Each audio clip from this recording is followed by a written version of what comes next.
Hello and salutations. I'm Annika Trotter, and this is the podcast all of your elderly neighbors and their granddaughters have been telling you about, Chat with Annik.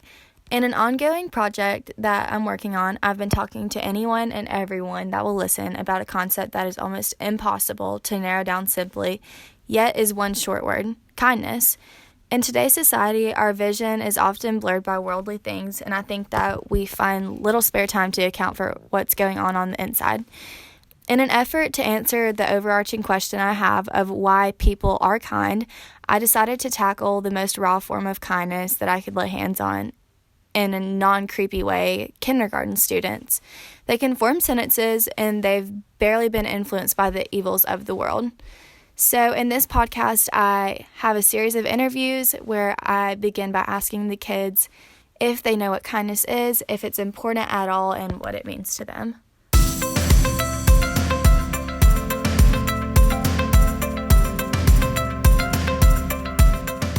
Do you guys think it's important? Yeah. Yes. Do you talk about it a lot in class? Yeah. What kinds of things do you talk about when you do it in class? We talk about respect. Saying it. Respect? Sometimes we say that people can get in front of us. So when I first walked into the classroom, I automatically saw all the students sitting down on the carpet, and they had this big poster, and in the middle of it was the name Gabby written, and then all around it were these compliments about Gabby, saying she's smart, she's beautiful, she's pretty, she's funny, and there was a little girl standing beside it, presumably Gabby, and while all the students left to go to the bathroom, I asked the teacher about it, and she said, "Oh yeah, we try to do this every day for a new student for the last 20 days of school." So you can tell that at a young age, the students really value kindness. So when I asked them how they do it in school, one of the little boys said respect. And later on, I don't mention it in this video, but I asked them what respect means, and they didn't really know the formal term for it, I guess, because they're little, but basically just being nice and treating others the way that you want to be treated. So then I thought, okay, that's great. They know the word respect. Maybe they don't know exactly what it means, but they know that it's important. They definitely talk about it in school a lot.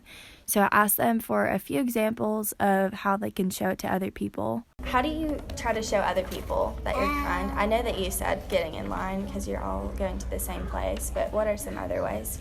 Give somebody a hug. You can say I'm sorry when you do something that's not good. know something. Why do you think you should say sorry? I know something.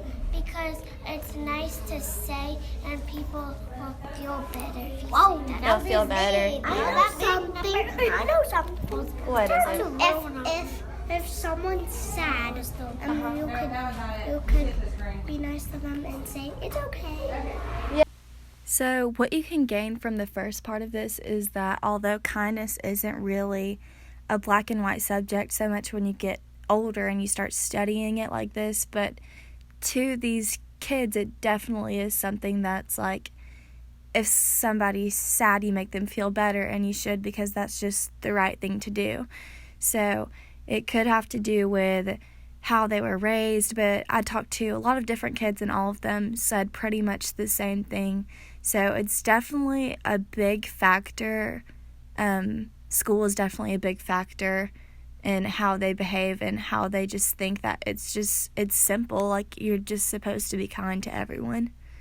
Next, I decided to ask them how they feel when somebody hurts their feelings, which is obviously sad or bad because everybody feels that, but the way that small children portray it is definitely different.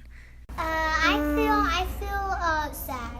Every time someone hurts my feelings, I feel mad. You feel mad? I feel okay because it was just an accident. You think it was just an accident when they hurt your feelings? That's a really great way to think about it. So do you guys think that most of the time it's an accident when somebody hurts your feelings? Yeah. Look at Simon. He did. But sometimes people always be bad, and so it's not really an accident. When they're always bad, it's not an accident. Yeah, probably if you do things a lot, it's not an accident anymore. The most thought-provoking part of that clip, I would say, is when the little girl says that she feels fine usually when somebody hurts her feelings because she thinks it's just an accident. But then she moves on to say if it happens enough, it's probably not an accident anymore.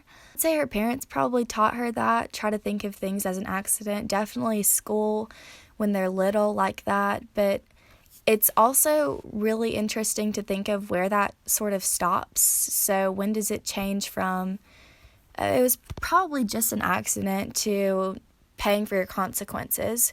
So definitely when you get to high school and things like that happen, it's not like, oh, he probably didn't mean to. It's like, go to ISS, or you need to pay for what you did, even though when they're little, it's the kind of things like knocking over your blocks. And I guess when you're older, it's very different.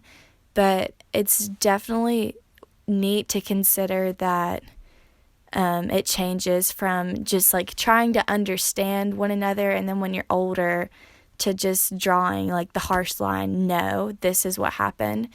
So maybe if the issue is not enough kindness, then maybe continue that throughout middle school. It's definitely weird to think that at one point it changes from, well, let's try to get to the bottom of this, to no, this is what happened and it needs to be dealt with.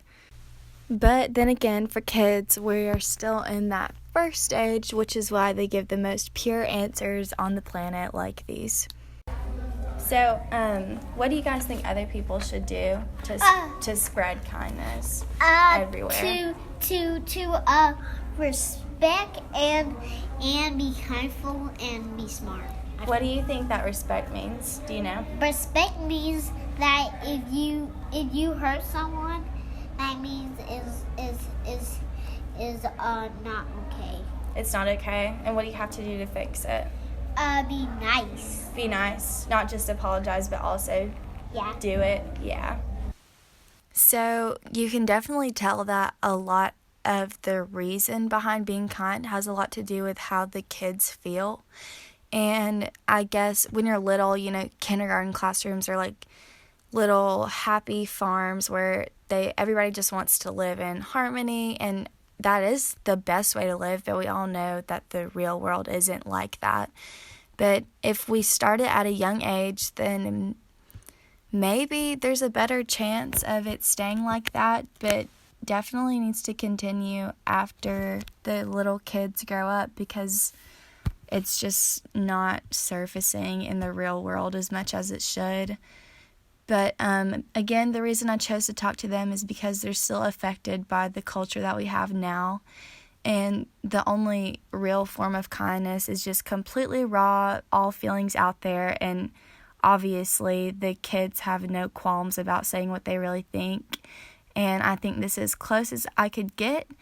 They tend to think of everything really in black and white. There's not really a lot of answer to the question why when you ask them. It's just, well, you're going to be kind because that's how it should be, and that's how everybody's mind should be. We know that it's not. So I guess as you get older, a lot of more things come into play when you make the decision on whether to be kind or not. But obviously there's hope, because these little kindergartners seem to be making the right decision frequently every day to be kind to other people, just because, in the words of that sweet little boy, because you're being nice. It's definitely a great way to look at this topic differently, just since it can be approached from so many different ways.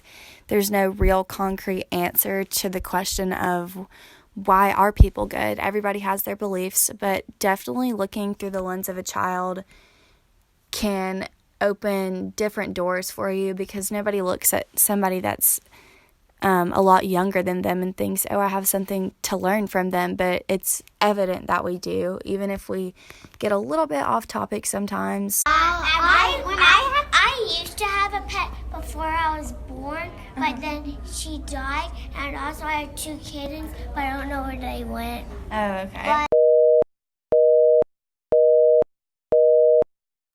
Anyway, thanks for coming to Chat with Annika, where we learn from children that the most complex issues can be black and white if we just choose to think of them that way.